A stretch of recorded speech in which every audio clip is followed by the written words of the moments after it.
اللہ سبحانہ و تعالیٰ کے نام پاک سے آغاز جو بڑا مہربان نہایت رحم فرمانے والا ہے۔ کروڑوں درود و سلام ہمارے اور آپ کے آقا حضرت احمد مجتبیٰ محمد مصطفیٰ صلی اللہ علیہ وآلہ وسلم پر کہ آپ کی خدمت اقدس میں ہدایہ درود پیش کرنا اہل ایمان کے لیے دنیا اور آخرت میں کامیابی، بھلائی، فلاح، نجات اور بلندی درجات کا ذریعہ ہے۔ اللہم صلی علی سیدنا و مولانا محمد وعلی آل سیدنا و مولانا محمد وبارک وسلم وصلو علیہ۔ ناظرین محترم السلام علیکم، میں ہوں آپ کا میزبان محمد رئیس احمد اور پیش کیا جا رہا ہے پروگرام روشنی سب کے لیے۔ مختلف موضوعات کے ساتھ آپ کی خدمت میں حاضر رہتے ہیں، اور جب مختلف خصوصی پروگرامز پیش کیے جاتے ہیں اس میں ہم موجود نہیں ہوتے، لیکن یہ روشنی کا ایک جو سفر ہے الحمدللہ جاری و ساری ہے۔ اور آج جس موضوع پر ہم بات کرنا چاہتے ہیں وہ انتہائی اہم موضوع ہے، جس کی طرف ہماری توجہ بھی کم ہے، اور جس میں تقریباً سب لوگ یہ کہہ سکتے ہیں کہ اگر 98% لوگ بھی کہا جائے تو مناسب ہوگا کہ اس میں مبتلا ضرور ہوتے ہیں، لیکن اس بات کو محسوس نہیں کرتے کہ ہم اس معاملے سے گزر رہے ہیں۔ آج موضوع ہے ناظرین تکبر کے موضوع پر ہم بات کریں گے کہ آیا انسان تکبر کرتا ہے تو کیا اپنے مال و دولت پر کرتا ہے، حسن و جمال پر کرتا ہے، اپنے مال و منال پر کرتا ہے، منصب پر کرتا ہے، اختیارات پر کرتا ہے، اور یہ کہہ کر یہ تمام چیزوں کے ہونے کے باوجود اگر یہ کہتا ہے کہ جناب اتنا کچھ ہے تو میرے لیے تو بنتا ہے، بنتا نہیں ہے، کیونکہ انکساری میرا مقسوم کے بندہ ہوں میں، انکساری میرا مقسوم کے بندہ ہوں میں، خود نمائی تیرا دستور کے معبود ہے تو۔ اللہ تعالیٰ کی ذات وہ ذات ہے کہ جس نے تمام مخلوق کو پیدا فرمایا ہے، اور اس کے بعد جو مخلوقات ہیں ان میں اشرف انسان کو بنایا، اور اس میں نبی مکرم صلی اللہ علیہ وآلہ وسلم کے اسوہ حسنہ کو ہمارے لیے ایک ایسی بہترین مثال قرار دے دیا قرآن نے کہ نبی مکرم صلی اللہ علیہ وآلہ وسلم کی ذات والا صفات کو دیکھا جائے کہ تمام اختیارات ہونے کے باوجود بھی اگر تواضع دیکھنی ہے، انکساری دیکھنی ہے، تو نبی مکرم صلی اللہ علیہ وآلہ وسلم کی حیات مبارکہ ہمارے سامنے موجود ہے۔ لیکن آج افسوس کے ساتھ کہنا پڑتا ہے کہ معمولی سی شہرت مل جائے، معمولی سی دولت مل جائے، معمولی سے اختیارات مل جائیں، اور معمولی سے ہم اگر کسی منصب پر فائز ہو جائیں تو ہم میں تکبر آ جاتا ہے۔ بلکہ یہ میں نے جیسے کہ ابتدا میں کہا کہ بہت سے لوگوں میں تکبر موجود ہوتا ہے، لیکن وہ اس بات کا ادراک نہیں رکھتے، فہم نہیں رکھتے، یا یہ کہ اس کا اظہار نہیں کرتے کہ ہم جناب تکبر کر رہے ہیں۔ آج اس بات کے حوالے سے بات ہوگی کہ تکبر کی کس طرح مذمت آئی ہے قرآن کریم میں۔ نبی مکرم صلی اللہ علیہ وآلہ وسلم، تاجدار کائنات، سرور دو عالم صلی اللہ علیہ وآلہ وسلم کی ذات گرامی نے جس طرح تواضع پیش کیا اور امت کے لیے تعلیم کے طور پر پیش کیا، تو آج کیا امت ان چیزوں کو فالو کر رہی ہے؟ جس طرح صحابہ اکرام رضوان اللہ تعالی علیہم اجمعین نے اپنے عہد خلافت میں بھی اس کا اظہار فرمایا، اور اس کے بعد دیگر صحابہ نے بھی اپنی حیات مبارکہ میں اس کا اظہار فرمایا، کیا آج امت کے افراد نے اس کو اپنی زندگیوں میں امپلیمنٹ کیا ہے اس تواضع کو، یا یہ کہ ہر شخص اپنے اپنے طور پر، میں نام کسی کا نہیں لے رہا، کسی شعبے کا نام نہیں لے رہا، ہر شخص اپنے اپنے طور پر کسی نہ کسی طور پر تکبر کا شکار ہے، تکبر کرتا ہے اور متکبر ہے۔ تو آج بات کریں گے اس حوالے سے کہ اس کے اخروی نقصانات کیا ہیں، اس سے کس طرح بچا جا سکتا ہے، اور یہ کہ اخروی نقصانات کے ساتھ ساتھ معاشرے پر جو اس کے برے اثرات مرتب ہو رہے ہیں، لوگ ایک دوسرے سے جو دور ہو رہے ہیں، دوریاں پیدا ہو رہی ہیں، فاصلے بڑھ رہے ہیں، اس میں تکبر کا کس قدر کتنا ریشو ہے، اس پر بات کریں گے انشاءاللہ۔ آج ہمارے ساتھ موجود ہیں ممتاز و معروف عالم دین مفتی سہیل رضا امجدی صاحب۔ چونکہ میرے پروگرام میں، اس پروگرام میں، آپ کے پروگرام میں روشنی میں یہ مستقل ہمارے ساتھ مہمان ہوتے ہیں اور ابتدا سے لے کر اب تک ہیں، تو آج چونکہ حج بیت اللہ کی سعادت کے حصول کے بعد آج موجود ہیں، تو میں سلام بھی پیش کروں گا اور حج بیت اللہ کی مبارکباد بھی پیش کروں گا۔ السلام علیکم ورحمۃ اللہ۔ وعلیکم السلام ورحمۃ اللہ وبرکاتہ، جزاک اللہ خیر۔ میں نے بحیثیت میزبان آپ کو حج کی مبارکباد اس لیے پیش کی کہ ہمارے روشنی کے جو ناظرین ہیں الحمدللہ وہ ایک مستقل ناظرین ہیں اور آپ کو پسند کرنے والے ناظرین ہیں۔ ماشاءاللہ آپ سے لوگ بڑی محبت کرتے ہیں۔ آپ کی محبت۔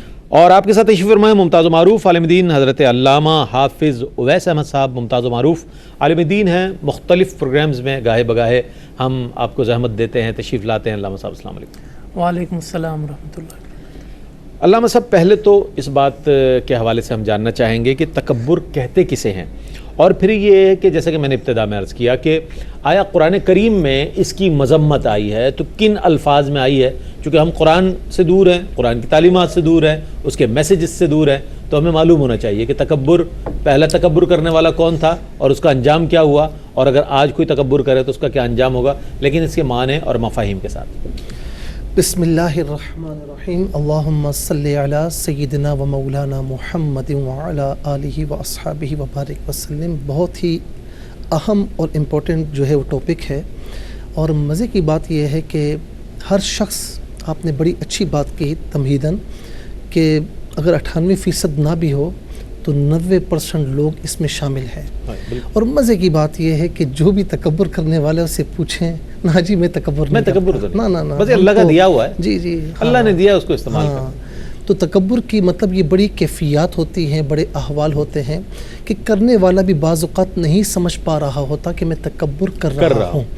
اب دیکھیں کہ تکبر ہے کبر سے، کاف با اور را، چھوٹی کاف، کبر، اس کا معنی ہوتا ہے بڑا ہونا۔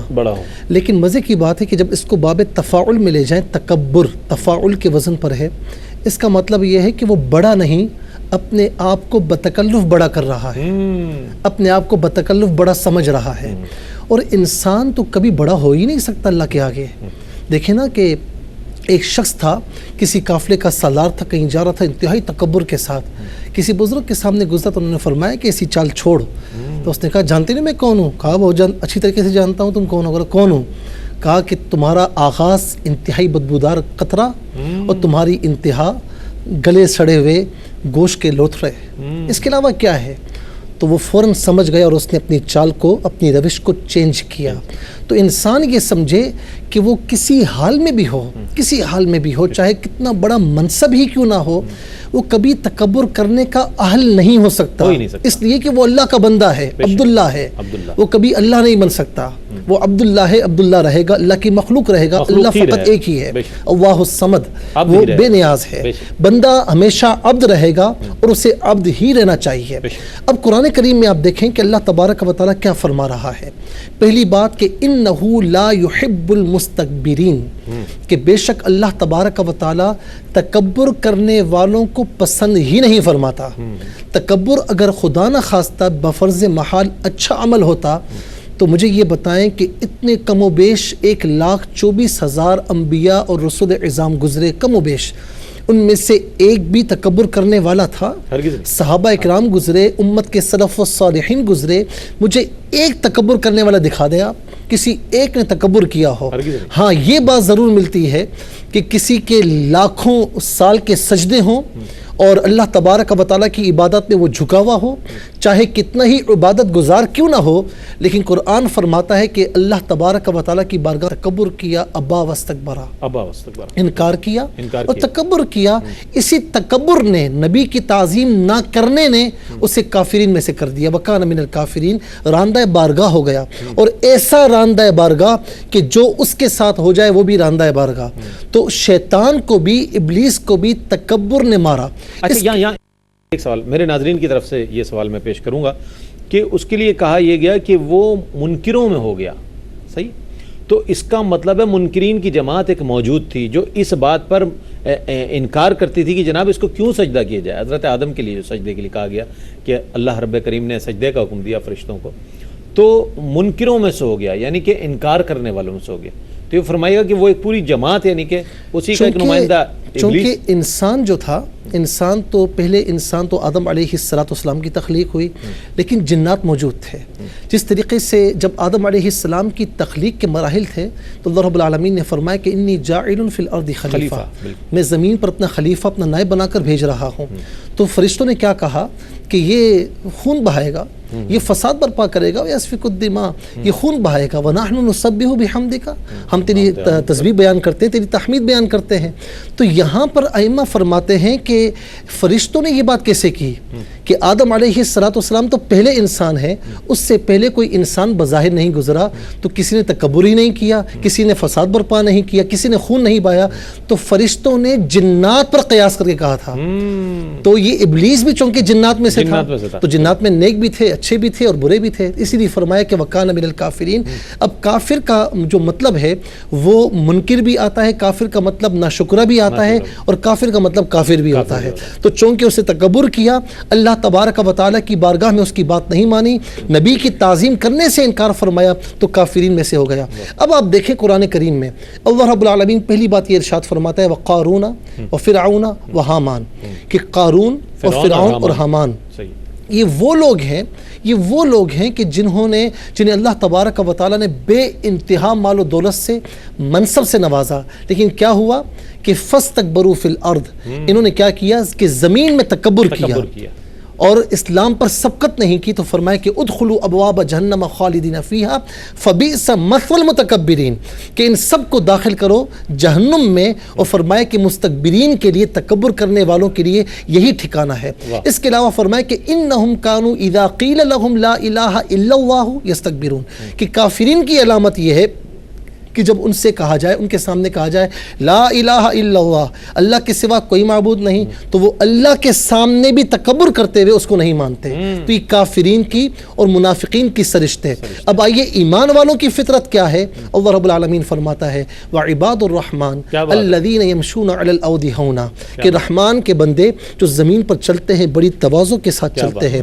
واخفض جناحک لمن اتبعک من المؤمنین، اے محبوب. اب یہاں پر آپ دیکھیں کہ محبوب علیہ السلام کی امت کو تعلیم ہو رہی ہے کہ جو بھی تمہارے سامنے آئے اس کے لیے اپنے پیارے پروں کو بچھا دو، اپنے رحمت والے پروں کو بچھا دو. وَإِنَّكَ لَعَلَىٰ خُلُقٍ عَظِيمٍ، کہ اے محبوب آپ خلق عظیم پر ہو. جو آپ کے متبعین میں سے ہے وہ بھی خلق عظیم میں ہے. اور رسول اللہ صلی اللہ علیہ وسلم نے ایک بات ارشاد فرمائی من تواضع للہ فقد رفعہ اللہ، کہ جو اللہ کے لیے جس نے اپنے آپ کو نیچے کیا، یہ ہو نہیں سکتا کہ وہ نیچے ہو. اللہ رب العالمین اس سے بلندی عطا فرماتا ہے. فرمایا کہ جس نے اللہ کے لیے تواضع کی، اگر وہ سمجھتا ہے کہ اس کی عزت میں کمی رہ گئی تو روز قیامت وہ عزت مجھ سے لے لے. اللہ اکبر، اللہ اکبر. ناظرین، بہت ہی اہم موضوع تکبر، اور اس پر ہم بات کر رہے ہیں. قرآن کریم کی آیات بینات کے حوالے سے مفتی سہیل رضا امجدی صاحب بہت خوبصورت انداز میں وضاحت فرما رہے تھے، جواب عنایت فرما رہے تھے. ایک کالر ہے ہمارے ساتھ. السلام علیکم. کال ڈراپ ہو گئی، انشاءاللہ آپ کی کالز بھی لیں گے. اسکرین پر دیے گئے نمبرز پر آپ اپنے سوالات بھیج سکتے ہیں. اور آج تکبر کے عنوان پر بات ہو رہی ہے. پہلے ہم نے قرآن سے روشنی حاصل کی، اور لقد کان لکم فی رسول اللہ اسوۃ حسنہ کہ ہم تناظر میں بات جاننا چاہیں گے، سوال پیش کرنا چاہیں گے مفتی صاحب کی خدمت میں. انشاءاللہ حاضر ہوتے ہیں. ایک مختصر سا وقفہ ہے، وقفے کے بعد لوٹتے ہیں. ہمارے ساتھ رہیے گا.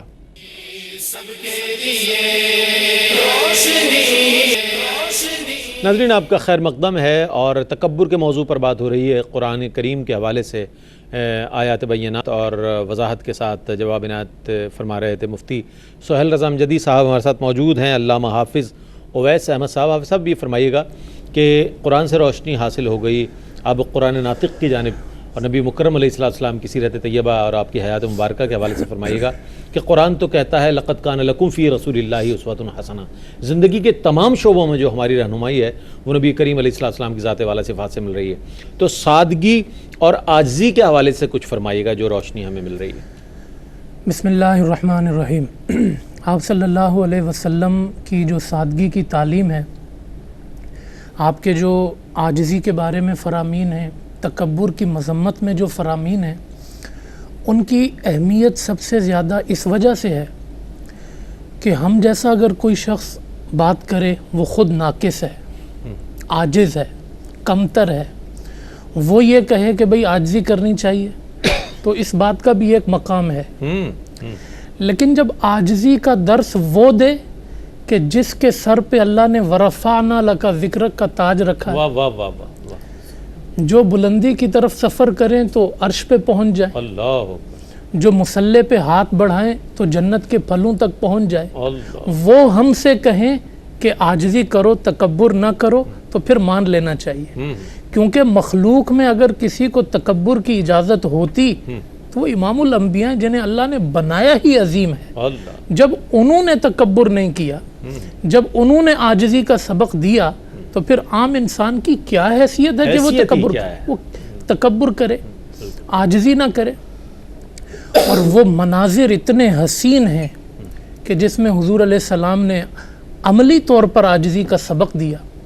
آپ صلی اللہ علیہ وسلم احادیث میں آتا ہے جب اپنے صحابہ کے ساتھ چلا کرتے تھے تو آگے نہیں بڑھتے تھے، کسی صحابی کو آگے کر دیتے تھے۔ کہا یا رسول اللہ آپ آگے کیوں نہیں ہوتے؟ حضور ارشاد فرمایا کرتے مجھے اچھا نہیں لگتا کہ لوگ مجھے تمہارا سربراہ اور بڑا سمجھیں کہ یہ نمایاں ہو کے چل رہا ہے، میں عاجزی اختیار کرنے والا ہوں۔ حضور کہیں مجلس میں بیٹھے ہوتے تو اپنی گدی الگ نہیں کیا کرتے تھے، حضور نمایاں ہو کے نہیں بیٹھتے تھے۔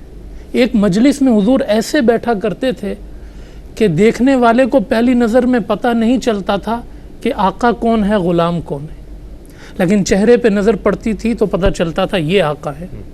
یہ عملی طور پر حضور صلی اللہ علیہ وسلم نے عاجزی کو اختیار کیا، اور آپ صلی اللہ علیہ وسلم نے عملی طور پر اس کا درس دیا۔ کسی نادان شخص نے حضور علیہ السلام کے بارے میں کہا کہ یہ تکبر کرتے ہیں۔ حضور علیہ السلام مسکرائے، آپ نے فرمایا ان سے کہو جو یہ کہتا ہے کہ میں تکبر کرتا ہوں، میں تو دراز گوش پہ سفر کرتا ہوں۔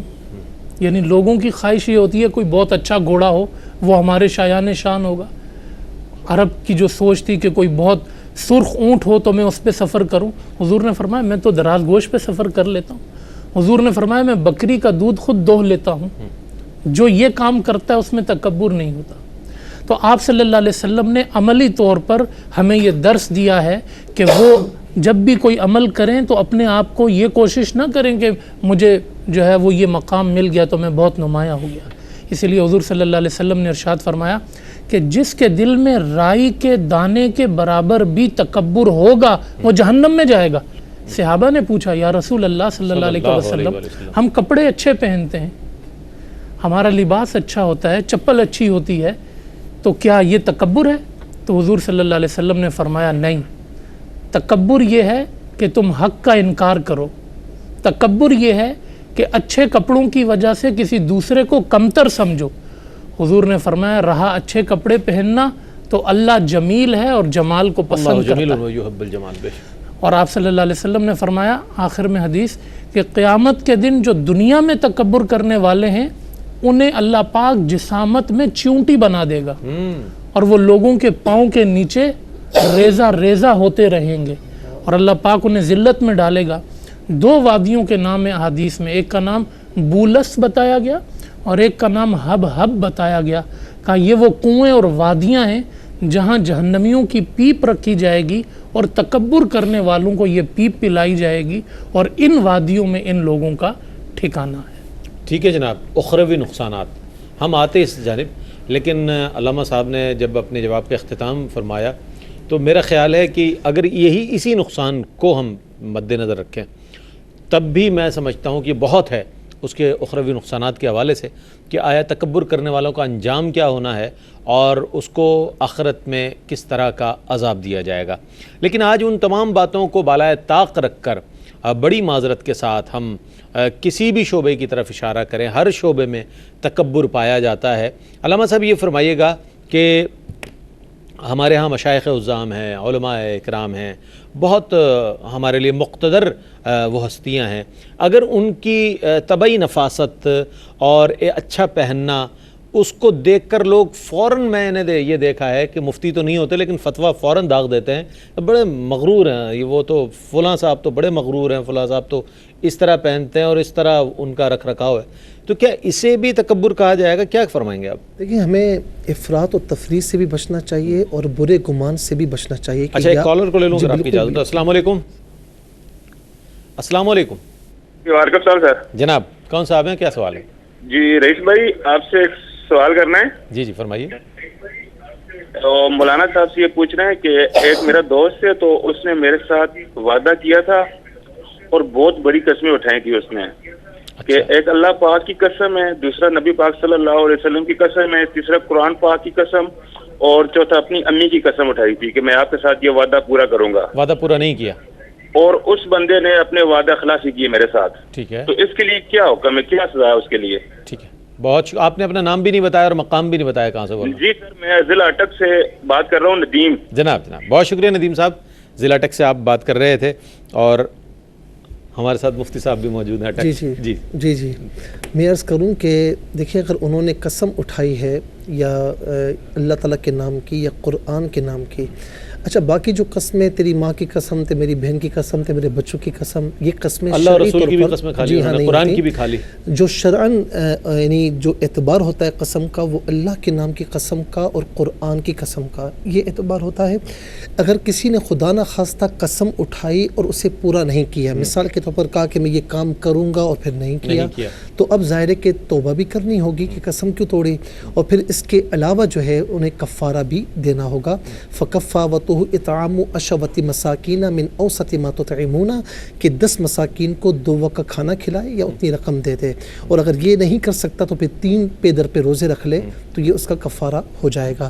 لیکن یاد رہے کہ جن کی عادت ہوتی ہے بات بات پہ قسم کھانا، تو اللہ رب العالمین فرماتا ہے کہ لا یؤاخذکم اللہ باللغو فی ایمانکم، کہ اللہ کے نام کی قسموں، اللہ کے نام کو قسموں کا نشانہ نہ بناؤ. اچھا آپ نے کفارہ تو بتا دیا اس کا، لیکن اگر کوئی قسم پوری نہیں کرتا اور اس بات پر مصر رہتا ہے جناب میں نے تو کچھ کیا ہی نہیں، ٹھیک ہے وعدہ کیا تھا نہیں پورا کیا، اس شخص کے لیے کیا؟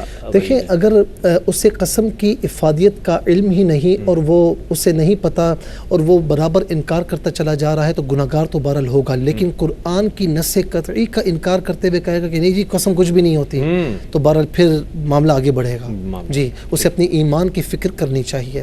اب اس بات کی طرف آتے ہیں، تھوڑا سا جو تکبر کا معاملہ اٹھایا ہے.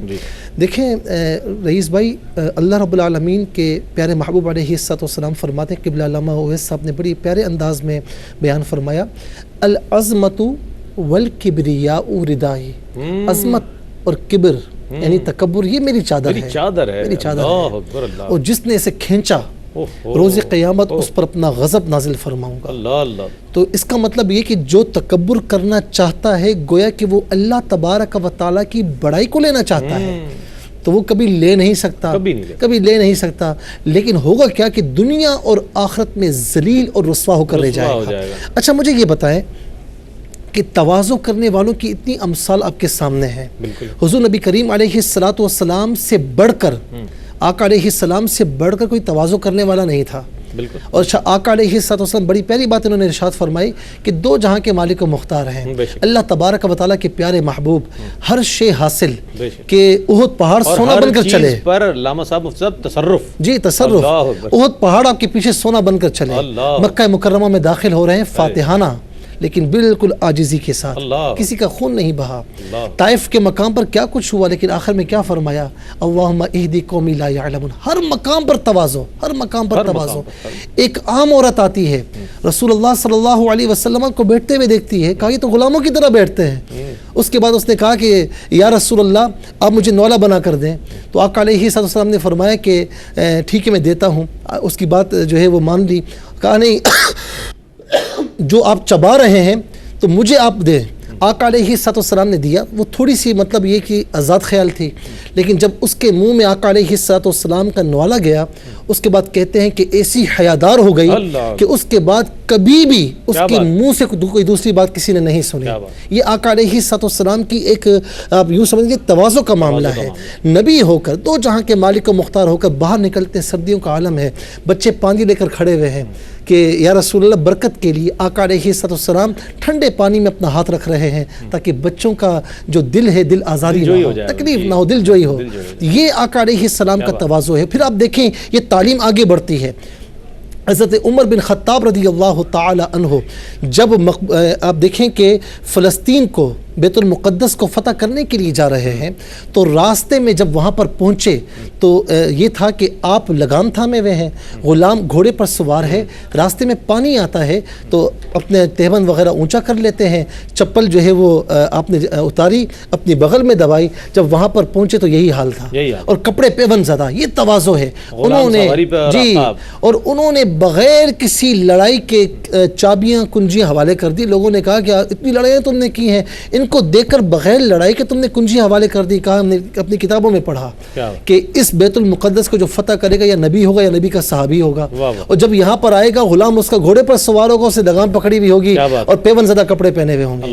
یہ شان ہے. اتنی خوبصورت انداز صاحب نبی کریم علیہ السلام کی تواضع کے حوالے سے اور آپ کی جو صفت تواضع ہے اس پر کلام فرما رہے ہیں. ایک کالر ہیں غالباً میرے ساتھ, اور اس کے بعد مجھے بریک کی طرف جانا ہے. السلام علیکم. وعلیکم السلام. سب سے پہلے تو بہت انتظار کرنا پڑا آپ کو, اس کے لیے معذرت فرمائیے. جی جی جی وعلیکم السلام. جی جی جناب سوال کیجئے. جی یہ میں نے مسئلہ بھائی کو بتایا تھا, یہ آج ہی مسئلہ ہوا ہے ہمارے ادھر محلے میں, اور پوری فیملی بیٹھی ہے اس وقت آپ کو دیکھ بھی رہی ہے. جی جی تو ٹیلی ویژن سیٹ کا والیوم بند کر دیجئے, بڑی عنایت ہوگی آپ کی. ٹیلی ویژن سیٹ کا والیوم بند کر دیجئے, مجھے آپ کی آواز آ جائے گی. جی فرمائیے. جی جی جی تو اب مسئلہ یہ ہے کہ میاں اور بیوی میں آج کچھ تلق کلامی ہوئی, آپس میں کوئی ان کا لڑائی جھگڑا ہوا. ٹھیک ہے. تو شوہر نے آ کے 2 دفعہ پہلے اس کو بولا کہ میں نے آپ کو طلاق دے دی. تیسری دفعہ ان کے بڑے بھائی نے جو مداخلت کی اس کو مارنے لگا, اس کو تھپڑ لگی تو وہ نیچے گر گیا. تو تیسری دفعہ اس نے اپنی بڑی بہن کو مخاطب سمجھ کے اور اس نے یہ کہا کہ میں نے اب تم خوش ہو جاؤ, میں نے اس کو طلاق دے دی. تو اب یہ معلوم کرنا ہے کہ یہ طلاق واقع ہوئی ہے یا نہیں, اور ہوئی ہے تو اسلام اس کے بارے میں کیا کہتا ہے, کیونکہ ان کے 2 چھوٹے بچے بھی ہیں. تو اس کے لیے ذرا پلیز آپ کون صاحب ہیں اور کہاں سے بات کر رہے ہیں, ذرا بتائیں گے. کنڈو آدم سے بات کر رہے ہیں, میں وقار بات کر رہا ہوں. ٹھیک ہے, بہت شکریہ آپ کا, بہت شکریہ. ضرور لیتے ہیں آپ کے سوال کو شامل کریں گے, اور لیکن اس سے پہلے ایک وقفہ ہے, وقفے کی جانب بڑھ رہے ہیں. وقفے سے لوٹیں گے تو سوال کا جواب بھی لیں گے اور اپنے موضوع پر بھی بات کریں گے. ہمارے ساتھ رہیے گا.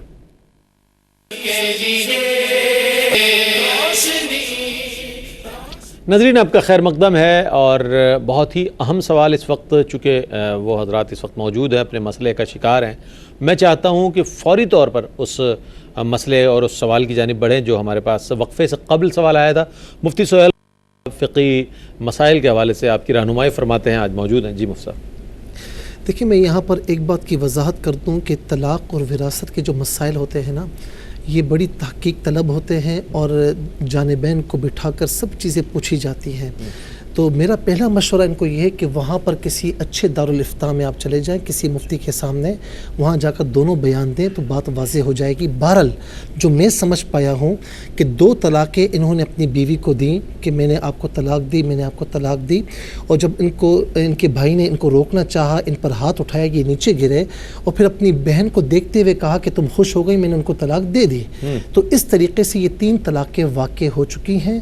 اللہ رب العالمین قرآن کریم میں ارشاد فرماتا ہے فَإِن طَلَّقَهَا فَلَا تَحِلُّ لَهُ مِن بَعْدُ حَتَّى تَنْكِحَ زَوْجًا غَيْرَهُ, کہ تیسری طلاق اگر ہو جائے تو پھر عورت حرمت مغلظہ کے ساتھ اس پر حرام ہو جاتی ہے. تو اب یہ 3 طلاقیں جس طرح آپ نے فرمایا اس طریقے سے یہ 3 طلاقیں ہو چکی ہیں, اور وہ عورت آپ پر جو ہے وہ حرام ہو چکی ہے. تیسری ہے وہ تو خبر کی.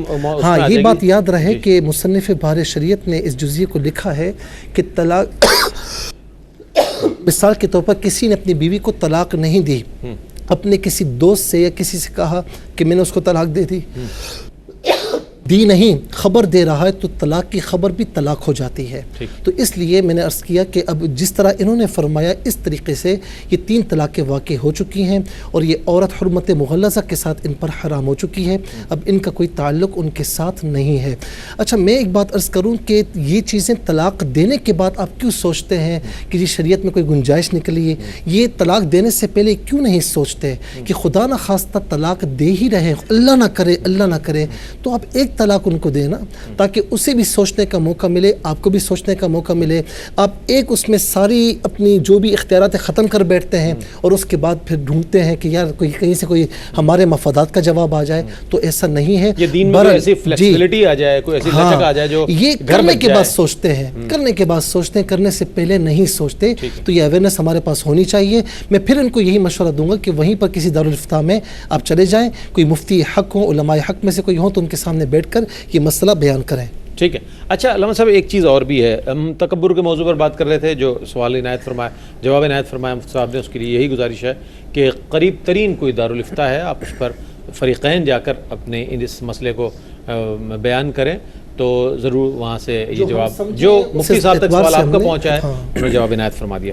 اچھا تکبر کے موضوع پر بات ہو رہی ہے. فرمائیے گا کہ لباس اور اس کے علاوہ جو چیزیں ہم استعمال کرتے ہیں، الفاظ و بیان ہے، لہجہ ہے، یا ہمارا رہن سہن ہے، یہ تمام چیزیں کیا تکبر میں شمار کی جاتی ہیں، کی جائیں گی کہ اگر اچھا لباس ہے، اچھی وضاقتہ ہے، اچھے الفاظ کا استعمال ہے، اچھا لہجہ ہے، یا بہت اچھی نشست و برخاست ہے، اس کے حوالے سے فرمائیے گا. لوگ یہ کہتے ہیں جناب یہ بھی تکبر ہے، اس میں بھی عاجزی ہونی چاہیے، اس میں بھی تواضع ہونی چاہیے، یہ بھی، تو کیا فرمائیں گے اس حوالے سے؟ میں چاہوں گا اس پر ضرور کلام فرمائیے گا، اور اگر ایسا ہے تو اس میں محاسبے کی کتنی ضرورت ہے؟ بسم اللہ الرحمن الرحیم. رئیس بھائی، ابھی میں نے حدیث پاک ذکر کی تھی کہ آپ صلی اللہ علیہ وسلم سے یہی پوچھا تھا صحابہ کرام نے کہ اگر یہ اتنا خطرناک ہے تکبر کہ رائی کے دانے کے برابر بھی ہو تو بندہ جہنم میں جائے گا، تو آپ صلی اللہ علیہ وسلم سے یہ پوچھا کہ ہم تو اچھا لباس پہنتے ہیں. تو آپ صلی اللہ علیہ وسلم نے گویا 2 لفظوں میں تکبر کی ڈیفینیشن کر دی، وضاحت کر دی، تعریف کر دی اس کی. آپ صلی اللہ علیہ وسلم نے فرمایا تکبر یہ ہے کہ تم حق کا انکار کرو، اور تکبر یہ ہے کہ تم اپنے اچھے لباس کی وجہ سے کسی دوسرے کو حقیر سمجھو. تو اب اچھا لباس پہننا، قیمتی لباس پہننا، یہ شرعاً معیوب نہیں ہے، شرعاً ممنوع نہیں ہے. آپ اچھا لباس پہن سکتے ہیں، آپ دنیا کی کسی بھی اچھی اور قیمتی چیز کو استعمال کر سکتے ہیں، لیکن اس میں شرط کیا ہے؟ شرط یہ ہے کہ آپ اس چیز کو استعمال کرتے ہوئے دوسرے کو حقیر نہ سمجھیں. یہ نہ ہو کہ آپ کہیں کہ میں نے 200 روپے میٹر والا لباس پہنا ہوا ہے، تو وہ جو بالکل کم قیمت لباس ہے تو وہ شخص جو ہے وہ حقیر ہو گیا یا جو ہے وہ کمتر ہو گیا. حضرت ابوبکر صدیق رضی اللہ تعالیٰ عنہ کہتے ہیں کہ لوگوں کو حقیر نہ سمجھا کرو، تم جس کو حقیر سمجھتے ہو وہ در حقیقت اللہ کے ہاں معزز بھی ہوتا ہے. تو یہ ہے کہ انسان اپنی وضاقتہ میں نفاست ایک الگ چیز ہے، یعنی اپنے آپ کو خوبصورت بنانا یہ اللہ کو بھی پسند ہے، لیکن اس کی وجہ سے آپ کسی کو کمتر سمجھیں یہ اللہ کے ہاں معیوب ہے. اور پھر یہ کہ آپ اچھا لباس تو پہن رہے ہیں، لیکن آپ کی چال ڈھال کیا ہے؟ ایک چال ڈھال وہ ہے جس کی قرآن نے مذمت کی ہے، وَلَا تَمْشِ فِي الْأَرْضِ مَرَحًا، زمین میں اترا کے نہ چلو. آپ نے اچھا لباس پہنا تو اب آپ اترا کے چل رہے ہیں، یہ ممنوع ہے. عبداللہ ابن عمر رضی اللہ تعالیٰ عنہ نے ایک شخص کو دیکھا اترا کے چل رہا تھا، آپ نے 3 مرتبہ یہ جملہ کہا، شیطان اکیلا نہیں ہے، شیطان کے بھائی بھی ہوتے ہیں، شیطان اکیلا نہیں ہے، شیطان کے بھائی بھی ہوتے ہیں. تو اس لیے آپ وَلَا تَمْشِ فِي الْأَرْضِ مَرَحًا، آپ بہت اونچی آواز میں بات کرتے ہیں اور لوگوں کو ڈراتے ہیں اور رعب میں لاتے ہیں، دھمکاتے ہیں. قرآن نے فوراً کہا اِنَّ أَنْكَرَ الْأَصْوَاتِ لَصَوْتُ الْحَمِيرِ، سب سے بری آواز گدھے کی ہے. آپ اس طرح چلتے ہیں. اور آج یہ سمجھا جاتا ہے کہ جو بہت زور سے بولنے والا شخص ہے وہی سچا ہے، باقی سب جھوٹ ہے. اور آپ دیکھیں کہ آپ کے چہرے کا جو بگڑنا ہے کسی کے اوپر، قرآن نے اس کو پسند نہیں کیا. وَلَا تُسَعِّرْ خَدَّكَ لِلنَّاسِ، اپنے گالوں کو لوگوں کے لیے ٹیڑھا نہ کرو. اور اترا کے چلنے والے کے بارے میں اللہ فرماتا ہے، الفاظ دیکھیں آپ، إِنَّكَ لَن تَخْرِقَ الْأَرْضَ وَلَن تَبْلُغَ الْجِبَالَ طُولًا، ایسے چل رہے ہو کیا زمین کو پھاڑ دو گے یا ایک قدم میں پہاڑ پہ چڑھ جاؤ گے؟ یہ نہیں سوچ رہے کل اسی زمین میں جانا ہے. بہت اچھی بات کہی آپ نے. اچھا اب ہم اس کے کنکلوژن کی طرف آئیں. حضرت یہ فرمائیے گا مفتی صاحب کہ تکبر کے حوالے سے گھر میں کیا ایسی تربیت ہو، چونکہ ہر گھر میں ایک فرد ایسا ضرور ہوتا ہے کہ اس کی بڑی آو بھگت ہوتی ہے، جناب اس سے یہ نہیں کہنا، اس کی مزاج ذرا مختلف ہیں، اس سے ایسی بات نہیں کیجیے گا.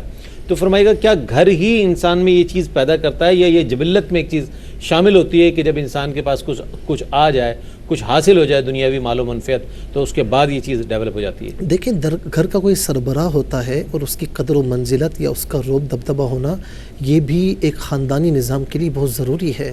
کہ کوئی اگر جو ہے وہ کسی سے نہیں ڈرتا تو بڑے بھائی سے ڈرتا ہے، یا اس کو نہیں بتانا بھائی، یا کوئی کسی سے نہیں ڈرتا تو اپنے باپ سے ڈرتا ہے، کوئی دادا سے ڈرتا ہے. تو یہ تو قدر و منزلت ہونی چاہیے. لیکن آج کل دیکھا یہ گیا ہے کہ باپ جو ہے اپنے بچے کے سامنے بات نہیں کر پا رہا، تو یہ قیامت کی نشانی ہے. اس کے علاوہ کچھ نہیں ہے. اچھا یہ چیزیں اب ظاہر ہے کہ وقت مختصر ہے, میں یہی عرض کروں گا کہ یہ چیزیں بچپن سے ہی اپنے بچوں کی گھٹی میں پلا دینی چاہیے. اگر آپ بہت بڑے گھر والے بھی ہو, بڑے مال و منصب والے بھی ہو, لیکن انہیں قدر و منزلت کرنا سکھائیں, انہیں انسان بنائیں, اور حتی الامکان انہیں گاہے بگاہی یہ درس دیتے رہیں کہ بیٹا کبھی بھی تکبر نہ کرنا. ایک واقعہ میں نے پڑھا کہ ایک بزرگ نے کسی کو دیکھا کہ جو بڑے اکڑ کے چل رہا ہے. اچھا بزرگ بھی قریب پہنچے تو انہوں نے بھی اکڑنا شروع کر دیا, اکڑے اکڑے اکڑے یہاں تک کہ زمین پر گر گئے. تو اس نے کہا بھائی کیا کر رہے ہو؟ اس نے کہا بھائی آپ اکڑ رہے تھے تو میں نے بھی کہا کہ ہو سکتا ہے کہ میں بھی اکڑوں تو کچھ مل جائے, زمین پر گر گیا میں.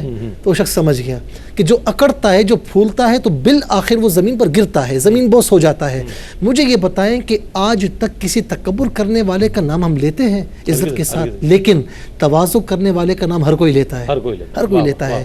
اچھا پھر ہمیں جو ہے نا فائدے دیکھنے چاہیے. تکبر میں سراسر نقصان ہے, تواضع میں, جھکنے میں, وہ بھی اللہ کے لیے سراسر فائدہ ہی فائدہ ہے, اور روز قیامت اللہ تبارک و تعالیٰ کی خوشی اور اس کی رضا ہے. میں بہت شکریہ ادا کروں گا مفتی صاحب, آپ تشریف لائے, علامہ صاحب تشریف لائے. ناظرین, تکبر کے حوالے سے بات ہوئی, اس میں تو بات دوسری رائے ہو ہی نہیں سکتی کہ کسی کو تکبر کرنا چاہیے یا نہیں, کسی کو نہیں کرنا چاہیے. سب مخلوق ہے اللہ کی, اور اللہ ہی ہر حمد کا, ہر ثناء و توصیف کا سزاوار ہے. اور اس کے ساتھ ساتھ ہم آج اجازت لیں گے, دعا فرمائیں گے. مفتی سہیل رضا امجدی صاحب ہمارے ARY نیوز کے انتہائی سینئر, ہمارے بیورو چیف جناب SM شکیل صاحب جو کہ علیل ہیں, ہاسپٹلائز ہیں اس وقت اور زیر علاج ہیں. ہم مفتی صاحب سے گزارش کریں گے کہ ان کی صحت یابی کے لیے دعا فرمائیں, اور آپ بھی آمین کہیے گا. اس کے ساتھ ہی اپنے میزبان محمد رئیس احمد کو اجازت دیجیے. انشاءاللہ کل آپ کی خدمت میں ایک اور موضوع کے ساتھ انشاءاللہ حاضری ہوگی. کل تک کے لیے اجازت, اللہ حافظ.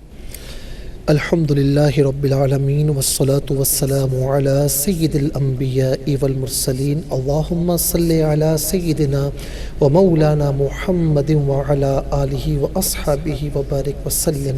اللہم اشف امراضنا یا شافی الامراض. یا الہ العالمین, دنیا بھر سے جن جن لوگوں نے دعاؤں کے لیے کہا تو سب کے امراض سے باخبر ہے, سب کے ناموں کو جانتا ہے. یا الہ العالمین, سب کو ہر مرض سے شفا یابی فرما, شفا یاب فرما. یا الہ العالمین, ARY نیوز کے ہمارے بہت قابل احترام SM شکیل صاحب جو بیمار ہیں, یا الہ العالمین انہیں صحت کاملہ عاجلہ عطا فرما. یا الہ العالمین ہر مرض سے شفا یاب فرما. یا الہ العالمین صحت عافیت ایمان کے ساتھ ان کا سایہ ان کی فیملی پر تا دیر قائم و دائم فرما. یا الہ العالمین ہم سب کی تمام دعائیں تیرے محبوب کا صدقہ مقبول و منظور فرما. اللہ تعالی علی خیر خلقی محمد و آلہ و صحبہ اجمعین برحمت